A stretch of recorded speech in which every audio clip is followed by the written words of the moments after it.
Welcome to the Art of Hitting channel. We have a special video for you today that commemorates the 1000th video published on YouTube. Well, listen folks, I want to thank you for watching this channel. I set a goal earlier this year, well actually it was in January, of getting to 1,000 videos. Why did I set that goal? Well, I wanted to occupy my mind while I was dealing with the issues I'm dealing with in my life, and it kind of worked, but then I got obsessed with it, and I'm 2 videos away from my 1,000th video, which puts me in the top 10% of the creators on YouTube, which you know, when I do anything, I like to do it to win. So yeah, I'm not going to get in the top 1%, but you know, 10% I'll be satisfied for. And the only way I can do that is for people to watch it, because the more people subscribe, the more energized I am in putting videos out there. I hope you enjoy them. We try to do a lot of things. We're not here to just do one particular thing. We deal with softball, but we deal with the fun in softball. And then we do have bat reviews and all the new tools and techniques. And we got a new video coming out of what the tools and techniques that, you know, our club members do to make their game better. So look for that. But thanks again. And the special video that's coming out is on the Declarations of Independence. The Declaration of Independence I thought was appropriate because it's July. Thanks again for watching.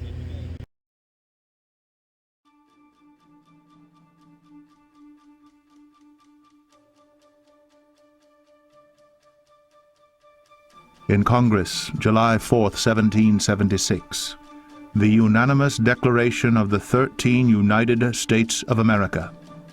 When in the course of human events it becomes necessary for one people to dissolve the political bands which have connected them with another, and to assume among the powers of the earth the separate and equal station to which the laws of nature and of nature's God entitle them, a decent respect to the opinions of mankind requires that they should declare the causes which impel them to the separation.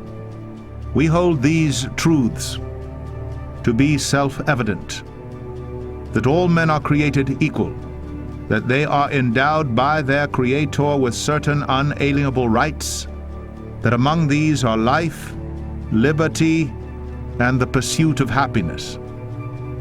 That to secure these rights, governments are instituted among men deriving their just powers from the consent of the governed.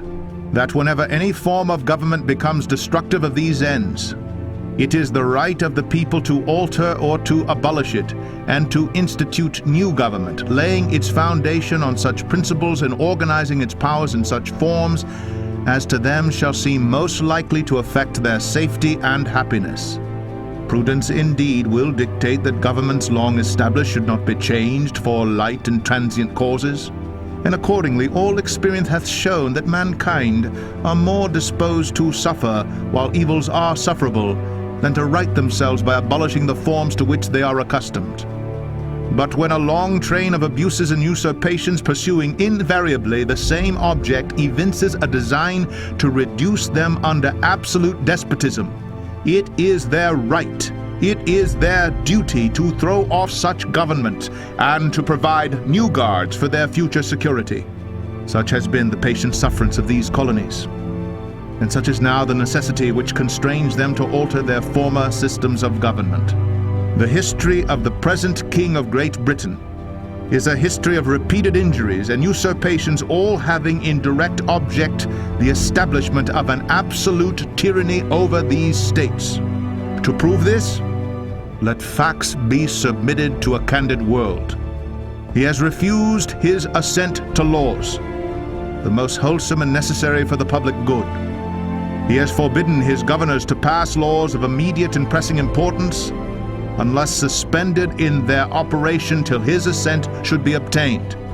And when so suspended, he has utterly neglected to attend to them.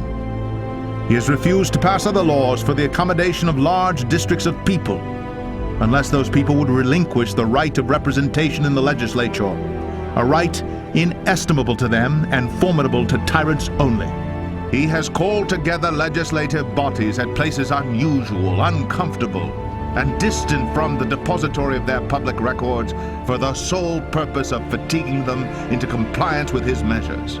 He has dissolved representative houses repeatedly for opposing with manly firmness his invasions on the rights of the people. He has refused for a long time after such dissolutions to cause others to be elected, whereby the legislative powers, incapable of annihilation, have returned to the people at large for their exercise, the state remaining in the meantime exposed to all the dangers of invasion from without and convulsions within.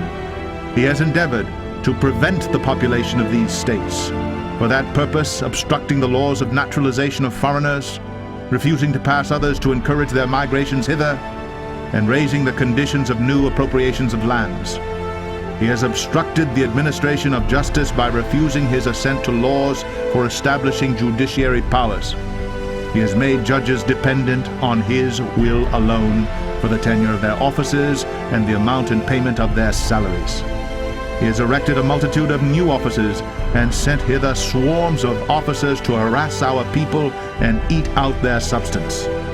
He has kept among us in times of peace standing armies without the consent of our legislatures. He has affected to render the military independent of and superior to the civil power.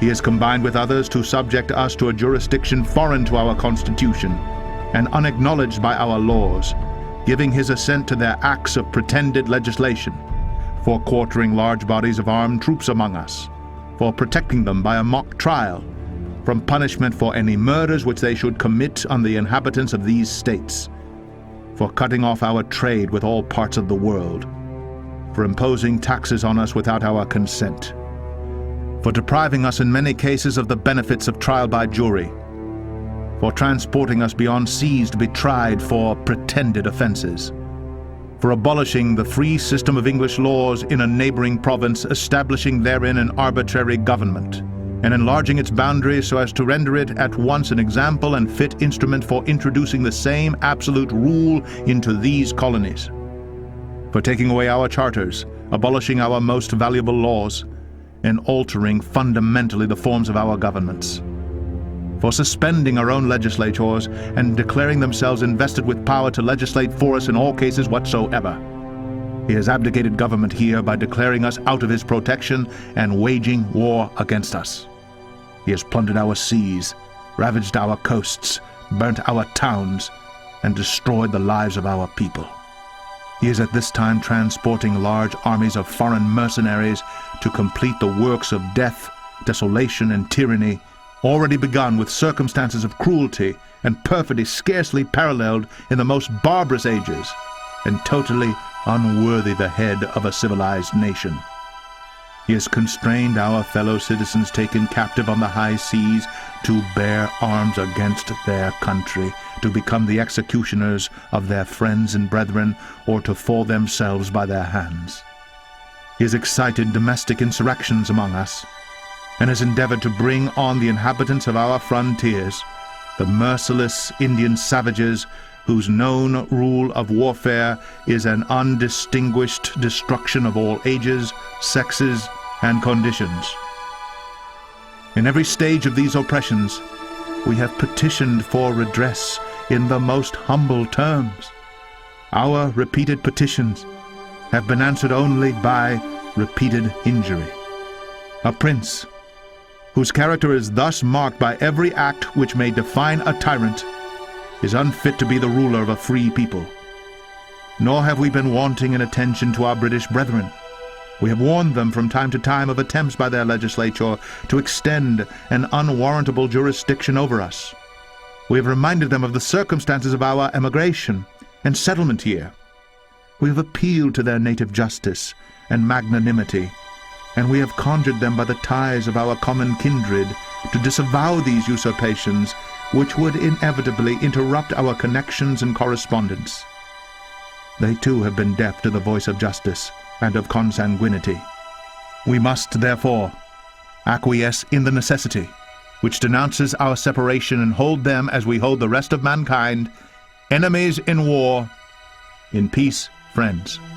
We, therefore, the representatives of the United States of America, in General Congress, assembled, appealing to the supreme judge of the world for the rectitude of our intentions, do, in the name and by the authority of the good people of these colonies, solemnly publish and declare that these united colonies are and of right ought to be free and independent states, that they are absolved from all allegiance to the British Crown, and that all political connection between them and the state of Great Britain is and ought to be totally dissolved, and that as free and independent states they have full power to levy war, conclude peace, contract alliances, establish commerce, and to do all other acts and things which independent states may of right do. And for the support of this declaration, with a firm reliance on the protection of divine providence, we mutually pledge to each other our lives, our fortunes, and our sacred honor.